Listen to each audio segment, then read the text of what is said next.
নমস্কাৰ ষ্টুডিঅ'ত মই প্ৰিয়ংকা জুবিন ক্ষেত্ৰৰ সাফাই কৰ্মীলৈ ৰাজ্য চৰকাৰৰ অনুদান 21 জন সাফাই কৰ্মীক 25,000 টকাকৈ দিব চৰকাৰে আজি জুবিন ক্ষেত্ৰত এক চেক বিতৰণ কৰিব বিধায়ক তপন দাসে মুখ্যমন্ত্ৰীৰ নিৰ্দেশত গ্ৰহণ কৰা হৈছে এই পদক্ষেপ জুবিন ক্ষেত্ৰত সাফাই কৰ্মীক 25,000 টকাকৈ দিব চৰকাৰে আজি জুবিন ক্ষেত্ৰত চেক বিতৰণ কৰিব বিধায়ক তপন দাসে মুখ্যমন্ত্ৰীৰ নিৰ্দেশত গ্ৰহণ কৰা হৈছে এই পদক্ষেপ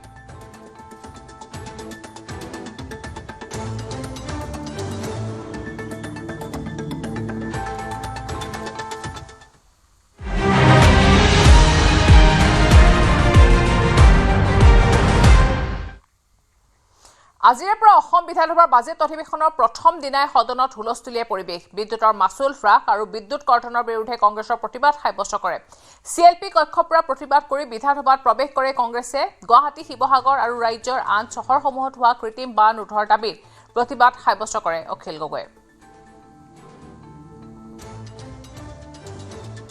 আৰু কাৰ্বি আংলঙত তেনেকুৱা কিছুমান নেচাৰো আছে গতিকে সদ্যহতে সেইখিনি অলপ চাবলগীয়া বিষয় নথকা নহয় আৰু এই ৰূপহী সমষ্টিত এই যে গণ্ডগোলটো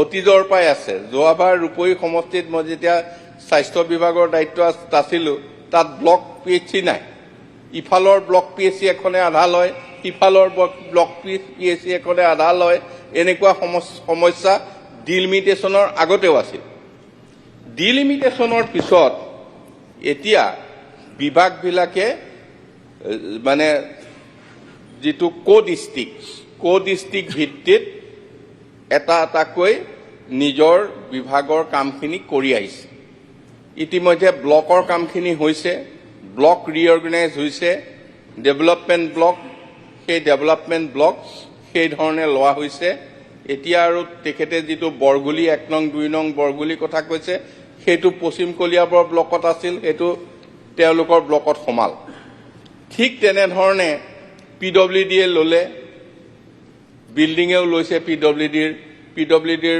ৰোডছেও লৈছে সেইবিলাক সাব ডিভিজন সেইমতে ৰিঅৰ্গেনাইজ হৈ গ'ল আমি ৰাজহ বিভাগে ইতিমধ্যে ইয়াৰ ৰিঅৰ্গেনাইজেশ্যনৰ কামটো কৰি আছো আমি মানে প্ৰায় 80% কাম কোনো কাৰো আপত্তি নোহোৱাকে ধৰণে আনিব পৰা হৈ আছো কিন্তু কিছু জায়গাত অলপ আপত্তি বিপত্তি হ'ব পাৰে আপত্তি বিপত্তিটো এনেকুৱা মানে ব্লক অফিসটো য'ত আছে তাত তেওঁলোকৰ কেইখন 2-4খনহে গাঁও পৰে কিন্তু গোটেই ব্লক অফিসটো মানে ব্লক নহয় সাৰ্কল অফিসটো বাকি গাঁওবিলাক অন্যফালে পৰে এতিয়া না অফিস উঠাই আনিব লাগিব নে এই ব্লক এই সাৰ্কল অফিসটো কি কৰিব পৰা যাব আমাৰ মূল যেটো প্ৰিন্সিপলটো আছিল যে এটা সমষ্টিত এটা ৰাজহ চক্ৰ এটা উন্নয়ন খণ্ড কিন্তু কৰবাত দুটা যদি আগৰ পৰাই সমানে আছে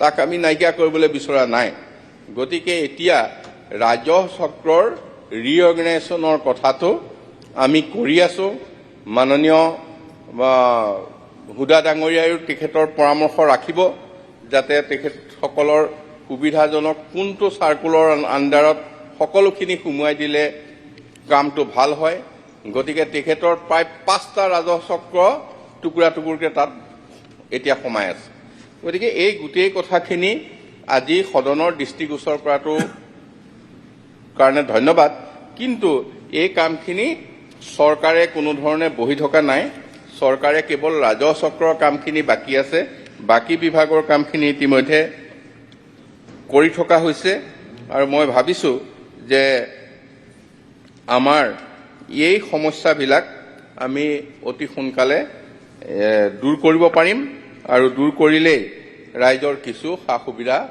হ'ব আৰু তাৰ ভিতৰতো যদি কৰবাত এনেকুৱা খুব এক্সেপশ্যনেল কথা আহি পৰিছে 2-4খন এই শীতলমাৰী বিল শীতলমাৰী গাঁও চেনিমাৰী এইবিলাকৰ কথা সেইখিনি কথাও বিচাৰ বিবেচনা কৰিব লাগিব আৰু নগাঁও আৰু শোণিতপুৰৰ সীমা নিৰ্ধাৰণ এই কথাটো এটা আমাৰ কাৰণে জৰুৰী হৈ আছে এই কথাটো আমি পুনৰ বিবেচনা কৰাৰ প্ৰয়োজন আছে গতিকে মই অধ্যক্ষ মহোদয় এইখিনি কথা আগবঢ়াল। মাননীয় অধ্যক্ষ মহোদয়, এক সেকেন্ড মাননীয় অধ্যক্ষ মহোদয়, মাননীয় অধ্যক্ষ মহোদয়, এনেকুৱা চিষ্টেম নহয়তো এইটো, আৰু এইটো কুচ্ছেনে চাৰ্কুল অফিচত অধ্যক্ষ মহোদয় নালাগে, এক সেকেন্ড কৰিব নোৱাৰে। মাননীয় অধ্যক্ষ মহোদয়, মাননীয় মহোদয়, এক মিনিট এটা কথা আমাৰ আপোনাৰ জৰিয়তে মাননীয় মন্ত্ৰী মহোদয়ক মই অনুৰোধ জনাব বিচাৰিছো। নাই নহয়, এক মিনিট ছাৰ, আমাৰ এই 6 নং চিতলমাৰী চেলিমাৰী বিল, নতুন বিধায়ক হিচাপে অলপ সুযোগ দিব লাগে ছাৰ। চেলিমাৰী বিল আৰু 3 নং চিতলমাৰী এনচি এটা কথা ক'ব বিচাৰিছো, পূৰ্বৰ পৰাই এখেতৰ ব্লক কালি- 5টা মোৰ 7টা ব্লক পৰিছে ছাৰ। এইটো তুমি কুচ্ছেন আনিবা নেক্সট টাইম। তোমাক কালিতো ট্ৰেইনিঙত আমি ইমান দুদিনে সেয়ে বুজালো দেখোন, তুমি এইটোৱে আজিও ছাৰ বুজা নাই। আহিছিলে অলৰেডি এজন বিধায়কে, সন্মানীয় বিধায়কে গোটেই কুৱেশ্যনত লৈ গ'ল, মানে 1 ঘণ্টা টাইম দিয়ে, 1 ঘণ্টা সময়ত ছাৰ আমি ঠিক আছে, ক'বলৈ সুযোগ তুমি পঢ়িছে বা নাপালো। ৰুলটো পঢ়িছে। সন্মানীয় এগৰাকী বিধায়ক আছিলে, তেখেতে গোটেইখিনি কথা লৈ মানে টাইমখিনি লৈ ল'লে। Please, জাষ্ট মই ছাৰ এটা কথা 1 মিনিটত শেষ নালাগে, কৰিব এতিয়া বিচাৰিছো নকবা। যে Not মোৰ permission. সমষ্টিৰ অন্তৰ্গত 7টা ব্লক নালাগে। পৰিছে। আৰে এতিয়া নকবা, 7টা ব্লকত তোমাৰ মাইকটো অফ কৰি দিয়া। কি বুলি ভাবিছে? মাননীয় অধ্যক্ষ মহোদয়, মই মাননীয় মন্ত্ৰী মহোদয়ক এটা অনুৰোধ জনাব বিচাৰিছো আপোনাৰ জৰিয়তে যে 3 নং চিতলমাৰী বিল এনচি আৰু 6 নং চেনিমাৰী এই পঞ্চায়তৰ 2টা ৱাৰ্ড পূৰ্বৰ পৰাই ৰূপহীত আছে আৰু ডিলিমিটেশ্যনত ৰূপহীতি আছে। ৰূপহীৰ ভোটাৰ, ৰূপহী আমাৰ ৰাজচক্ৰ ৰূপহী আৰু জুৰিয়া থানা নগাঁও জিলাৰ। গতিকে এতিয়া যিটো পিয়ল হ'ব, সেই পিয়লৰ মেপৰ পৰা এই 2টা ৱাৰ্ড নাইকিয়া হৈ আছে বুলি মই শুনা পাইছো। সেইটো মই আপোনাক অনুৰোধ জনাব বিচাৰিছো যাতে এইটো সন্নিৱিষ্ট কৰি লোৱা হয়। আপুনি লিখিতভাৱে দি দিব তেখেতক। মই খালি এটাই, আপুনি লিখিত দি দিব তেখেতক। মই খালি এটাই মানে জনাব বিচাৰিছোঁ, বেলেগ বেলেগ এক মানে হয় আপুনি ৰূপহীটো তেওঁৰ সমষ্টিত আনিব লাগিব, আৰু নহয়তো ৰূপহী গাঁওখন মানে যিহেতু সমষ্টিত নপৰে, তেওঁ ৰূপহী নামটো সলনি কৰিব লাগিব। সেইটো এটা জাষ্টিফাইড, কাৰণ কিয় সেই গাঁওখনে যদি নাই নাম সলাব লাগে, পৰৱৰ্তী সময়ত যেতিয়া আহিব বিহিত ব্যৱস্থা হ'ব। পাৰ্লিয়ামেণ্টাৰী অফিচ কিবা ক'ব?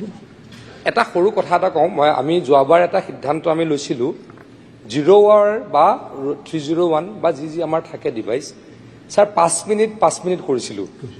মানে 5 মিনিট উপস্থাপন কৰিব পাৰিব আৰু মন্ত্ৰীয়ে 5 মিনিটৰ ভিতৰত উত্তৰ দিব পাৰিব। ছাৰ মই কোৱাৰ কাৰণে বেয়া নাপাব, নহ'লে আমাৰ টাইম বহুত ল'ব লাগিব। আজি ছাৰ প্ৰায় 2 ঘণ্টা হৈ গ'ল 0 আৰু নাই, মই সেইকাৰণে বহুত হৈ যাব ছাৰ। আমাৰ যিহেতু আজি 2টাৰ আগতে শেষ হ'ব, মই সেইকাৰণে আজি প্ৰথম দিন কাৰণ ছাৰ এদিন ক'লে আৰু তেওঁ সকলোৱে বিচাৰি থাকিব। কালিৰ পৰা ঠিক লাইনত আহি হ'ব যাব। ছাৰ, হ'ব ছাৰ। এতিয়া মই মাননীয় সদস্য কমলেক্ষ দেৱ পুৰকাষ্ট ডাঙৰীয়াই অসম বিধানসভাৰ প্ৰক্ৰিয়া আৰু কাৰ্য পৰিচালনা নিয়মাৱলী 301 নং দফাৰ অধীনত 5 গ্ৰাম পেপাৰ মিলে জমিতে একটি ইণ্ডাষ্ট্ৰিয়েল হাব গড়ে তোলাৰ এক প্ৰস্তাৱ শীৰ্ষক বিষয়টো বাণিজ্য মন্ত্ৰী মহোদয়ৰ দৃষ্টি আকৰ্ষণ কৰিম। অধ্যক্ষ মহোদয়, 5 গ্রাম পেপার মিলে ইন্ডাস্ট্রিয়াল হাবে রূপান্তরিত করা এই বিষয়টা রুল 301-এ উত্থাপন করার সুযোগ দেওয়ার জন্য ধন্যবাদ জ্ঞাপন করছি অধ্যক্ষ মহোদয়। স্বামী বিবেকানন্দ বলেছিলেন, উঠো জাগো, লক্ষ্যে উপনীত হওয়া না পর্যন্ত থেমো না। বর্তমান সরকারের মুখ্যমন্ত্রী এবং বর্তমান সরকার, সেই সরকারও একটা লক্ষ্যমাত্রা নিয়ে, একটা লক্ষ্য নিয়ে কাজ করছে অধ্যক্ষ মহোদয়, এবং সেটা বিগত 5 বছর আমরা বিভিন্ন কার্যকলাপের মাধ্যমে সেটা আমরা দেখতে পেরেছি অধ্যক্ষ মহোদয়। অধ্যক্ষ মহোদয়, অ্যাডভান্টেজ আসাম 2, তার ফলে আসামে প্রায় 4,91,000 কোটি টাকা বিনিয়োগ হয়েছে অধ্যক্ষ মহোদয়। লক্ষ্যমাত্রা ঠিক করা হয়েছে যে 1.5 লক্ষ চাকরি দেওয়া হয়েছে, আরো 2 লক্ষ চাকরি দেওয়া হবে। যুব সমাজের মধ্যে, মানুষের মধ্যে অনেক প্রত্যাশা, মানুষ একটা জায়গা খুঁজে পেয়েছে না বর্তমান সরকার কিছু এটা করার জন্য যে সংকল্প, যে লক্ষ্যমাত্রা, সত্যি সেটা প্রশংসনীয় ব্যাপার অধ্যক্ষ মহোদয়। জাগির রোডে সেভি কন্ডাক্টর করা হয়েছে অধ্যক্ষ মহোদয়, বিধায়ক হিসেবে ধন্যবাদ জ্ঞাপন করছি। আজকে জাগির রোডে একটা বড় ইন্ডাস্ট্রি করা হয়েছে অধ্যক্ষ মহোদয়। অধ্যক্ষ মহোদয়, প্রাসগ্রামে কাগজ কল স্থাপিত হয়েছিল 1985-এ, বন্ধ হয়েছিল অধ্যক্ষ মহোদয় 2014-তে। 2001 থেকেই ধ্বংসলীলা শুরু হয় অধ্যক্ষ মহোদয়। 2014-তে সেটা সম্পূর্ণভাবে সেটা বন্ধ হয়। আমরা সবাই জানি কি জন্য বন্ধ হয়েছে, কি জন্য, কাদের নেতৃত্বে সেই 5 গ্রাম পেপার মিলে সেই দুর্নীতি চলছিল। একটা টাক 3-4 বার সেই টাক দেখানো হয়েছে, লোডিং টাক দেখিয়েছে, বিল আত্মসাৎ করা হয়েছে অধ্যক্ষ মহোদয়। অধ্যক্ষ মহোদয়, বর্তমানে আমাদের মুখ্যমন্ত্রী হেমন্ত বিশ্ব শর্মা মহাশয় সরকার গঠন হওয়ার পর বিশেষ করে এই ল্যান্ডটাকে প্রায় 3100 বিঘা ল্যান্ড পাঁচগ্রাম পেপার মিলের সমস্ত ল্যান্ডটাকে ক্রয় করা হয়েছে বর্তমান এআইডিসি সেই ল্যান্ডগুলো দেখছে অধ্যক্ষ মহোদয়। সেখানে প্রায় 3100